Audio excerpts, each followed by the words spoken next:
Welcome back to the channel. Hopefully everyone is doing well.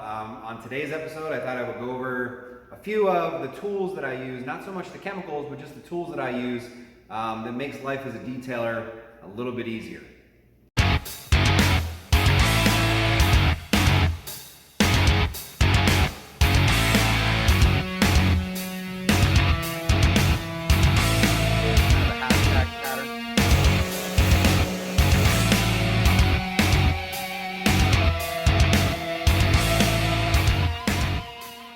Now, whether you're a full-time detailer, professional detailer, you're doing it on the side, or if this is just a hobby of yours, all of these tools can definitely make life a lot easier. When you're cleaning cars, it speeds up the process, and if you're in the business, you know that time is money. So a lot of these are time savers. When I first started my business, I was constantly looking for new things. Even today, I'm still looking for new products. I'm constantly searching for things that can make my job easier as we're detailing an interior or an exterior of a vehicle. I will do my best to try to find the links for all of these items that I'm going to go over today in the video. Most can be found on Amazon or any detailing supply business online. So the prices will vary a little bit depending on who you do decide to purchase it through. But I will post the links below. So in no particular order, we're going to go over some of the tools that I have here. So you can see on the shelf I have two Tornador cleaning tools. So this is going to hook up to your compressed air. Over here you could change the amount of air that comes out, and you're going to put your cleaning solution inside. This is a very versatile tool, one of the best tools that we have for our interior cleaning. This is the original one that came out. I've had this for probably 10 years, and then like I said, this is the Tornador Black. They get used and abused on a daily basis. The other tool that I have from Tornador is called their Velocity Vac. So that again is going to hook up to compressed air, but it's also going to hook up to your vacuum. And as it shoots the compressed air out, it kind of spins, and it's really good for any of that low nap carpet that is in the majority of the cars nowadays. It also helps out with some pet hair removal and definitely speeds up the process. So these are two tools from Tornador that I highly recommend. The other one is just the Tornador blowgun, which is probably going to be one of my next purchases just to add to the fleet here. For the time being, just kind of using some air guns to blow out any materials that might be wedged in between the seats or underneath the seats. So those types of tools definitely help out.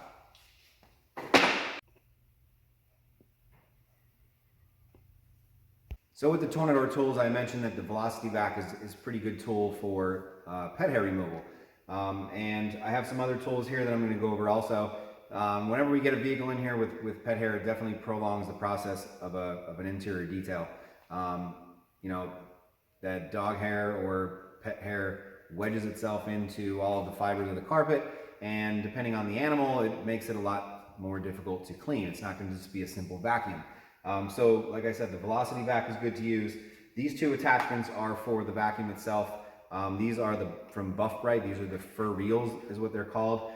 These two are kind of worn out right now, but they are a rubber attachment, and they have some bristles, rubber bristles on the end, which actually help to draw out some of the pet hair that would be in the carpet or upholstery. So the other tool that I have here is a lily brush, and around the perimeter of the plastic where you would be holding it is rubber, and that again helps to kind of comb out and brush out any pet hair that's in the fibers of the carpet. This is a rubber bristled brush as well, and then the last one is the pet stone, which again would help out to brush out any of the pet hair. Just make sure you don't hit any of the plastics that are in the vehicle itself, because this could damage it and put some scratches in it. But definitely a good one for floor mats. So whenever you're doing any shampooing on the interior vehicle, you don't want to give the vehicle back to the customer and the seats are still drenched or the carpets are still wet. You want to let it air out. In the summertime, it's pretty easy. Pull it outside in the sun, crack the windows, and it dries up relatively quickly. In the wintertime though, we do a lot of interior details, and to try to get the interiors dry by the time the customer picks up the vehicle proves to be a little difficult at times. So I came across the Dry Pod.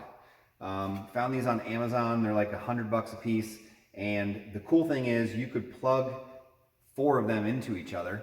So once the vehicle is done, or as you're continuing to work on it, you could have 4 of these fans going at the same time and very quickly and easily dry a vehicle's interior before the customer comes to pick them up. So definitely a good item to have, and I'm finding very useful throughout the winter time right now.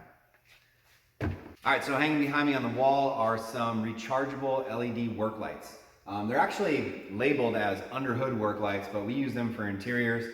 We'll stretch these across the door jambs of the vehicle, and it's very adjustable. And the lamps themselves are really bright, and they fully charged. They'll last the entire interior detail on a vehicle. So we'll put one across the rear seats, one across the front, and really amplifies anything that you would have like in the center console, between the seats. And for me, I couldn't believe the difference with these lights inside of the vehicle. It was hard to kind of fathom how I was cleaning the inside of vehicles before I had these. So these can be found on Amazon. They are around $100, and I'm sure there are some other outlets that you can find online. But like I said earlier, I will definitely put the links below for all of these. So one of the last tools I'm going to go over is pump sprayers, and this one is the IK Foam Pro 2, which you can find this online. I believe they're around 25 bucks. But we'll use this one for our wheel cleaners. The others that we have, you can get them at Home Depot or Lowe's, relatively cheap. Those can be used for clay lubricants, diluted all-purpose cleaner, and just make things a lot easier when you're going around a vehicle and spraying, wheel wells or door jambs out that you're going to be cleaning, or even engine bays. These are definitely good tools to have. So I highly recommend pump sprayers as well. So hopefully this video was helpful for you, gave you some ideas or some other tools that you could add to your detailing arsenal, whether you're a professional or just doing it as a fun thing to do on your own cars. If you're like me, I'm constantly looking for new things. So drop down in the comments below maybe some of the tools that you have or that you've come across that make life a lot easier when you are detailing a specific vehicle. In the future, I plan to go over some of the chemicals that you saw on the shelves behind me, and just kind of do a review like I did here, just give you some ideas of things that I use as well. So as always, thanks for watching, thanks for checking us out. Be sure to subscribe for any future videos, and we'll see you next time.